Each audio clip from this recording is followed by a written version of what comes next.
जालक ऊर्जा के बाद में अपना जो अगला पॉइंट होगा वो देखिए, अपन ने कहीं ना कहीं एक बात देखी थी कि जब बंद सहसंयोजक था तो उसमें थोड़े बहुत आयनिक लक्षण उत्पन्न होते हुए देखे थे।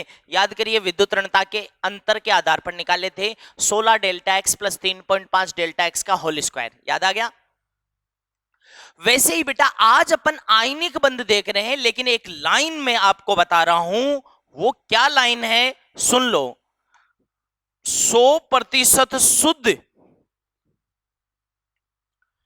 आयनिक बंध, 100% शुद्ध आयनिक बंध पॉसिबल नहीं है, संभव नहीं है, ध्यान रखना। ठीक है, कुछ ना कुछ उसमें सहसंयोजक लक्षण जरूर आएंगे। अब अपन देखेंगे कि कैसे आएंगे। तो अपना पॉइंट क्या है? Covalent character in ionic bond. ठीक है, इसको कहते हैं आयनिक बंध में, आयनिक बंध में सहसंयोजक लक्षणों की उत्पत्ति कह दो चाहे लक्षण कह दो। और बेटा जी जिस तरीके से एक आयनिक बंध में सहसंयोजक लक्षण उत्पन्न होंगे उस तरीके को अपन कहते हैं ध्रुवण, यानी पोलराइजेशन। उस तरीके का नाम है पोलराइजेशन। तो पोलराइजेशन का मतलब है ध्रुवण। ध्यान रखें, एक शब्द पहले आया था ध्रुवता। बेटा ध्रुवता अलग चीज है, ठीक है, और ध्रुवण अलग चीज है। वैसे ही वहां पे पोलेरिटी इंग्लिश में पढ़ा था, ये पोलेरिटी नहीं है, पोलराइजेशन है। ठीक है, वापस आ जाओ जल्दी से। कैसे होता है एक आयनिक बंध में सहसंयोजक लक्षणों की उत्पत्ति, ये अपन देखते हैं। ये साहब आपके सामने ये देखिए, एक केटाइन यानी धनायन है, ठीक है, और ये एक एनाइन, एनाइन यानी ऋणायन है। तो एक आयनिक यौगिक में धनायन और ऋणायन बंध बनता है तो पास आते हैं, उनके बीच में एक स्थिर वैद्युत आकर्षण यानी इलेक्ट्रोस्टैटिक फोर्स ऑफ अट्रैक्शन लगता है और वो पास आ जाते हैं। पास आ गए साहब। अब एक स्थिति देखिए कि सामान्यतः आपने सुना होगा कि धनायन छोटा होता है, ऋणायन बड़ा होता है। तो धनायन का आकार छोटा और ऋणायन का आकार बड़ा दिखा रखा है मैंने।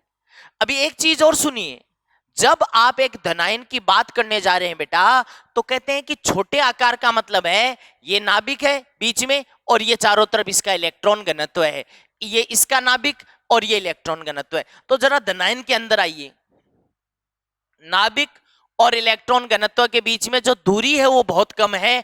दूरी कम होने का मतलब है ये नाभिक अपने इलेक्ट्रॉन घनत्व को प्रबल आकर्षण बलों में बांधे रखेगा। दूसरी तरफ ऋणायनों में आओ तो साहब, ऋणायनों में धनायन और इलेक्ट्रॉन घनत्व के बीच की दूरी ज्यादा है, और दूरी अगर ज्यादा है तो दोनों के बीच में आकर्षण है वो कम है। इसका मतलब है, एक चीज सुनिएगा, कि धनायन का नाभिक अपने इलेक्ट्रॉन घनत्व को बढ़िया से होल्ड करके रखेगा, संभाल के रखेगा, लेकिन ऋणायन दूरियां ज्यादा होने के कारण से अपने इलेक्ट्रॉन घनत्व पर उतना नियंत्रण, कंट्रोल, आकर्षण नहीं रख पाएगा। और इसका फायदा कौन उठा सकता है? ये पड़ोस का धनायन उठाएगा। कैसे? इस धनायन का नाभिक है वो बेटा इसके इलेक्ट्रॉन घनत्व से भी ज्यादा दूर नहीं है, तो ज्यादा दूर नहीं है तो ये क्या करेगा, इसके इलेक्ट्रॉन घनत्व को भी थोड़ा बहुत अपनी तरफ आकर्षित करने की कोशिश करेगा, ठीक है ना, और थोड़ा बहुत इस इलेक्ट्रॉन घनत्व को अपनी तरफ खींच के देखिए विकृत स्थिति में ला देगा, और ये स्थिति आ गई। अब आप क्या देख रहे हो कि यहां वाला जो इलेक्ट्रॉन घनत्व है उस पर इस नाभिक का भी आकर्षण है और इस नाभिक का भी आकर्षण, ठीक है, दोनों का आकर्षण है साहब। और दोनों का आकर्षण अगर है तो फिर ये तो साझेदारी की सी स्थिति आ गई। और साझेदारी का लक्षण कहां होता था? तो साहब साझेदारी का लक्षण होता था सहसंयोजक बंध में। तो इस तरह से मैं क्या देखूंगा कि एक आयनिक बंध में भी लक्षण कैसे आ गए? सहसंयोजक लक्षण आ गए, ठीक है। एक आयनिक बॉन्ड के अंदर भी लक्षण कैसे आ गए जी? सहसंयोजक लक्षण आ गए। और इसी प्रक्रिया को आप कह सकते हो कि आयनिक बंध में सहसंयोजक लक्षणों की उत्पत्ति, और इसी पूरी प्रक्रिया का नाम है ध्रुवण या polarisation. Is that clear? Okay, आगे बढ़े। ठीक है, ये तो बात हुई। अब दिमाग में एक बात आती है कि सर क्या ऋणायन का नाभिक इसके इलेक्ट्रॉन घनत्व को आकर्षित नहीं करता, ध्रुवण की कोशिश नहीं करता? क्या ध्रुवण केवल ऋणायन का ही होता है? नहीं, ऋणायन का नाभिक भी कोशिश करता है लेकिन उतना प्रभावी नहीं होगा। क्यों? क्योंकि खुद के इलेक्ट्रॉन घनत्व पर भी कोई इफेक्टिव आकर्षण नहीं है, तो धनायन के इलेक्ट्रॉन घनत्व को क्या आकर्षित कर लेगा, है ना, इसलिए इफेक्टिव नहीं होता। तो हमें फाइनली इस प्रक्रिया के दौरान, कौन सी प्रक्रिया, या तो ध्रुवण प्रक्रिया बोल दो या फिर कह दो कि सहसंयोजक लक्षणों की उत्पत्ति, इसके दौरान आपको क्या ध्यान में रखना है कि धनायन की तो क्या देखी जाती है और बेटा ऋणायन की क्या देखी जाती है। तो ध्यान से सुन लो, धनायन की तो देखी जाती है ध्रुवण क्षमता, ध्रुवण क्षमता इंग्लिश में कहते हैं पोलराइजिंग पावर, पोलराइजिंग पावर देखी जाती है। और ऋणायन, अच्छा एक चीज ध्यान रखना, धनायन ध्रुवण करेगा ऐसा मान लेना है अब, इसलिए उसकी ध्रुवण क्षमता देखूंगा। और ऋणायन खुद ध्रुवित होगा, इसलिए उसकी क्या देखेंगे, ध्रुवणता। हिंदी शब्द थोड़े से अजीब है, मतलब अपने को इसके बजाय कोई और भी शब्द मिल जाता है, इसलिए अपने को इंग्लिश टर्म देखनी पड़ती है। तो ध्रुवणता, और इसको आप क्या कहोगे, पोलराइजिबिलिटी देखी जाती है बेटा जी, कि वो कितना खुद ध्रुवित हो सकता है। ठीक है ना। अब कोई कहे कि उच्च सहसंयोजक लक्षणों की उत्पत्ति के लिए क्या होना चाहिए, तो धनायन की तो ध्रुवण क्षमता ज्यादा होनी चाहिए और ऋणायन की खुद ध्रुवित होने की प्रवृत्ति यानी ध्रुवणता ज्यादा होनी चाहिए। ठीक है। अब बेटा जी अपन देखते हैं कि इनको कौन कौन से कारक प्रभावित करते हैं, इस चीज को, किस चीज को जी, सहसंयोजक लक्षणों की उत्पत्ति को या ध्रुवण को कौन कौन से कारक प्रभावित करते हैं, ये अपन 1 बाय 1 करके देख लेते हैं। बात तो समझ ही गए। तो मैं कहूंगा सहसंयोजक लक्षण। एक चीज और सुन लो, सहसंयोजक लक्षणों की उत्पत्ति कह दो, बार बार नहीं बताऊंगा, सहसंयोजक लक्षणों की उत्पत्ति कह दो, चाहे ध्रुवण कह दो, पोलराइजेशन। एक ही बात समझनी है, को प्रभावित करने वाले कारक। और वास्तव में बेटा ये प्रभावित करने वाले कारक किसने बताए थे, तो कहते हैं कि फायान नाम के साइंटिस्ट ने बताए थे। ठीक है ना, फायान कह देते हैं, फाजांस कह देते हैं, फजांस कह देते हैं, ठीक है ना। उसने ये नियम दिए थे, इसको फजांस रूल या फाजांस रूल भी बोल देते हैं। ठीक है ना, ये थोड़ा सा सुन लेना। ठीक है, ये फाजन नाम के साइंटिस्ट ने दिए थे।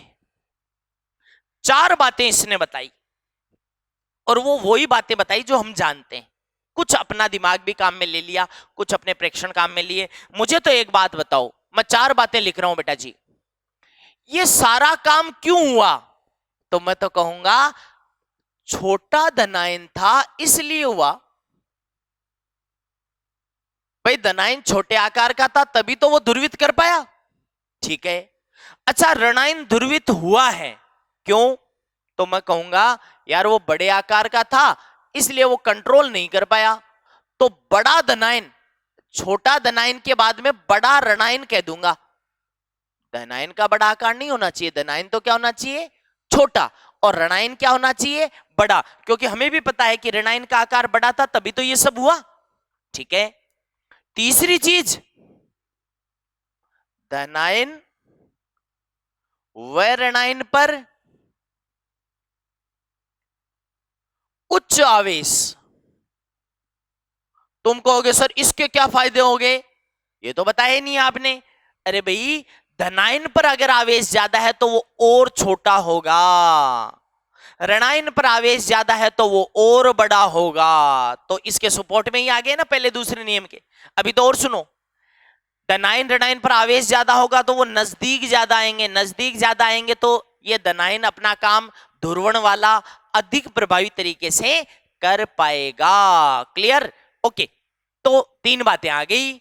चौथी बात बेटा जी थोड़ी अलग है और वो उसके प्रेक्षणों पर आधारित है, प्रायोगिक प्रेक्षणों के आधार पर उसने देखा कि, ध्यान से देखो अलग है, छद्म अक्रिय गैस विन्यास। पहले तो ये बताओ छद्म अक्रिय गैस विन्यास का मतलब क्या है?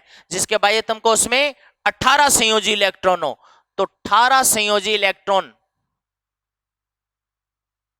वाला जो धनायन है वो बेटा जी बहुत ज्यादा ध्रुवण करता है ऋणायन का।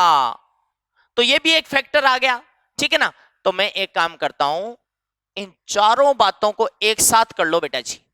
यही फायान के नियम है। ये जहां मिलेंगे वहां पे उच्च सहसंयोजक लक्षण आएंगे, वहां पे उच्च ध्रुवण होगा। ये लो बात खत्म हुई। चार बातें एक लाइन में ले लो। छोटा धनायन, बड़ा ऋणायन, धनायन ऋणायन पर उच्च आवेश और छद्म अक्रिय गैस विन्यास युक्त धनायन अगर कहीं पे मिले तो सहसंयोजक लक्षण उच्च होंगे, ध्रुवण उच्च होगा। ठीक है। अच्छा बेटा जी, इस चीज को मैं, क्योंकि अब अपन इस चीज को क्वेश्चन में अप्लाई करने जा रहे हैं, तो क्वेश्चन में अप्लाई करने जा रहे हैं तो एक लाइन में बिठा लो, ठीक है ना। अच्छा स्टूडेंट वो होता है जो बड़ी बात का निष्कर्ष छोटा निकाल कर दिमाग में डाल ले। तो चलो स्टार्ट करते हैं।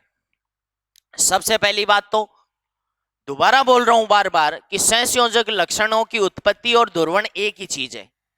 अब आओ जी, चाहे सहसंयोजक लक्षण बोले या ध्रुवण बोले, ये किस किस के तो समानुपाती कह दूं तो तुम कहोगे सर छोटा धनायन यानी धनायन के आकार के क्या कर दो, इसे व्युत्क्रमानुपाती कह दो। फिर ऋणायन के आकार के समानुपाती कह दो, क्योंकि ऋणायन बड़ा होता है तो अच्छा रहता है। तीसरी चीज, धनायन के आवेश के भी समानुपाती कह दो, ऋणायन के आवेश के भी समानुपाती कह दो। लास्ट बात कह दो छद्म अक्रिय गैस विन्यास युक्त धनायन, छद्म अक्रिय गैस विन्यास युक्त धनायन अगर कहीं मिला तो भी बढ़िया बात है। क्लियर है ना। तो ऐसा आप कह सकते हो। ओके, तो ये फैक्टर हो गए। अब अपन अप्लाई करेंगे इनको।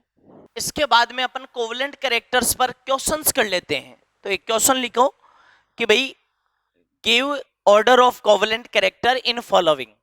ये कुछ आपको मैं ऑर्डर पूछूंगा और किस चीज के ऑर्डर बताने हैं, कोवेलेंट कैरेक्टर्स मान लो चाहे पोलराइजेशन मान लो, इसका ऑर्डर बताना है। स्टार्ट करें। सबसे पहले स्टार्ट करते हैं। देखिए LiCl, ध्यान से देखिए LiCl, NaCl, KCl, RbCl, CHCl।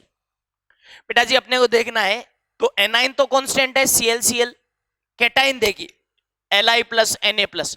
तो आप इधर से इधर जब जा रहे हो तो क्या देख रहे हो, तुम कहोगे सर R प्लस बढ़ रहा है। और आप बताओ फजांस रूल क्या कहते हैं कि R प्लस अगर बढ़ेगा तो नो डाउट कोवेलेंट कैरेक्टर से कम हो जाएंगे, इसलिए कोवेलेंट कैरेक्टर कह दो चाहे पोलराइजेशन का ऑर्डर ये हो गया।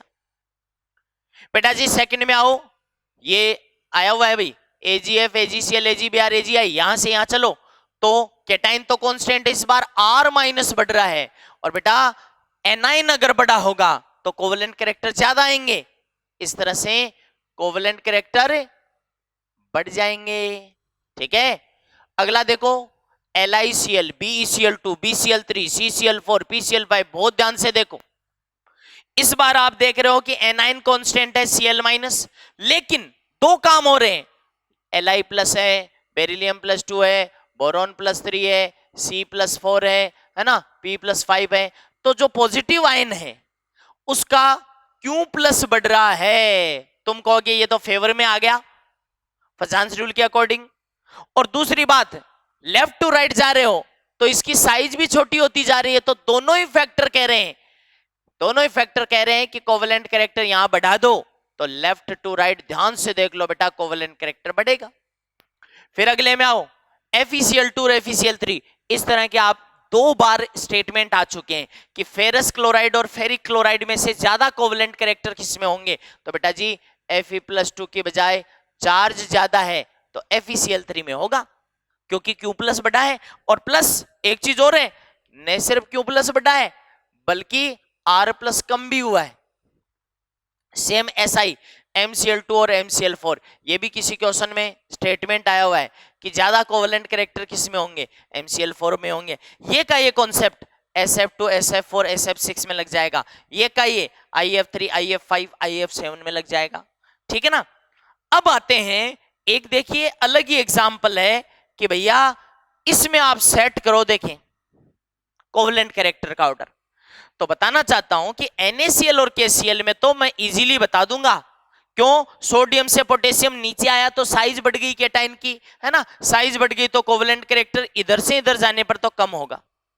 लेकिन बेटा जी ये जो CuCl में कॉपर +1, ध्यान से देखो, ये स्यूडो इनर्ट गैस कॉन्फ़िगरेशन वाला है, स्यूडो यानी जिसके 18 इलेक्ट्रॉन हो आउटर मोस्ट सेल में, है ना, और ये ज्यादा कोवेलेंट कैरेक्टर पैदा करता है, इसलिए इसको आगे ले जाओ तो CuCl आगे चला गया, उसके बाद NaCl, उसके बाद में KCl। देखना ध्यान से, CuCl में कॉपर +1 आगे क्यों गया, क्योंकि कॉपर +1 के आउटर मोस्ट सेल में 18 इलेक्ट्रॉन है, यानी ये स्यूडो इनर्ट गैस कॉन्फ़िगरेशन वाली कैटेगरी में आ गया। सेम ऐसा कैसा कॉन्सेप्ट जिंक वाले में लगेगा, भाई MgCl2 और CaCl2 में तो साइज बड़ी केटाइन की तो कम हो गया, लेकिन जिंक +2 भी स्यूडो इनर्ट गैस कॉन्फ़िगरेशन रखता है, इसलिए आगे ले लो। क्लियर। अभी एक चीज देखो, अगला एग्जाम्पल, इसमें थोड़ा सा सोचना पड़ेगा, तो दो दो के जोड़े बना रहा हूं, एक बार दो दो के जोड़े बना रहा हूं, देखो ध्यान से, दो दो के जोड़े, ठीक है ना, मतलब पेयर्स मैं सेट कर रहा हूं। ओके, जैसे NaCl और NaClO4 में मुझे इजीली पता चल गया कि Cl- की बजाय एनाइन बड़ा ClO4- है।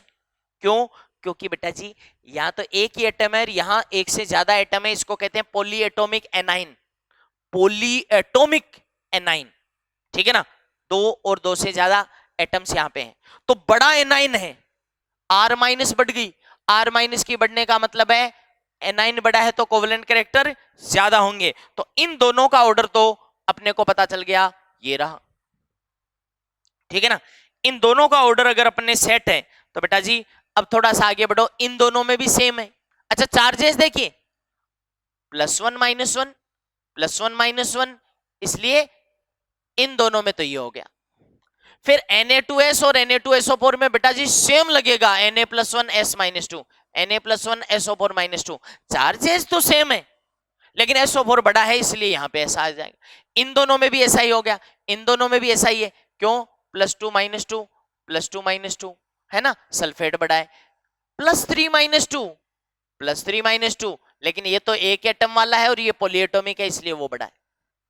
लेकिन तुम कहोगे कि सर अब ये बच गया, देखो यहां क्या करें, तो यहां पे बेटा जी एक ऐसे कॉन्सेप्ट दो टकरा रहे हैं, कैसे, आप देखो ध्यान से, इन दोनों में से अगर मैं चार्ज के बेस पे मानूं तब तो इन दोनों में से Na2S ज्यादा कोवेलेंट कैरेक्टर रखेगा, लेकिन साइज के बेस पे मानूं तो ClO4- की बड़ी साइज है, ये कोवेलेंट। तो जनरली ध्यान रखना, चाहे से लिख लो कि जब साइज और चार्ज एक दूसरे के ऑपोजिट कॉन्सेप्ट्स लेके आ रहे हो तो जनरली, हमेशा नहीं, जनरली चार्ज को इफेक्टिव मान लेना। चार्ज को इफेक्टिव मानूंगा तो ये लो, चार्ज ज्यादा ज्यादा कोवेलेंट कैरेक्टर ज्यादा, फिर Na2SO4 से ज्यादा कौन होगा, फिर ये आ गया Mgs, ठीक है ना, फिर इससे ज्यादा कौन होगा, चार्ज बढ़ गया तो ये आ गया। लेकिन हमेशा नहीं, जनरली चार्ज इफेक्टिव होता है, लेकिन कुछ इसके अगेंस्ट भी ऑर्डर मिलते हैं, जैसे Na2 और NaCl में चार्ज के बेस पे तो Na2 होना चाहिए, लेकिन नहीं, यहाँ क्लोराइड की साइज मायने रखती है, इसलिए यहाँ पे कोवेलेंट कैरेक्टर ज्यादा आ जाते हैं। इतना डेप्थ में कभी जाने की जरूरत नहीं पड़ी है, कभी भी नहीं पड़ी है, बल्कि सीधा सीधा क्वेश्चन हो जाता है बेटा जी, किस चीज से, चार बातों से, फजांस की चार बातें और उनमें से भी एक चीज लेके क्वेश्चन पूछना चाहता है तो इजीली आप सॉल्व कर सकते हो। ओके।